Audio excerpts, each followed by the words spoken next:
اعرابی بکھرے ہوئے بال پریشان حال رسول اکرم صلی اللہ علیہ وسلم کی خدمت میں حاضر ہوا۔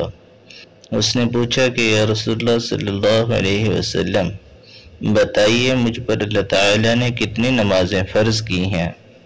آپ صلی اللہ علیہ وسلم نے فرمایا کہ 5 نمازیں، یہ اور بات ہے کہ تم اپنی طرف سے نفل پڑھ لو۔ پھر اس نے کہا کہ بتائیے اللہ تعالیٰ نے مجھ پر روزے کتنے فرض کیے؟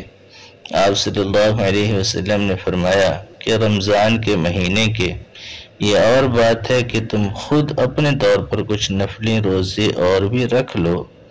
پھر اس نے پوچھا کہ اللہ تعالیٰ نے زکوٰۃ کس طرح مجھ پر فرض کی ہے؟ آپ صلی اللہ علیہ وسلم نے اسے شرع اسلام کی باتیں بتا دی۔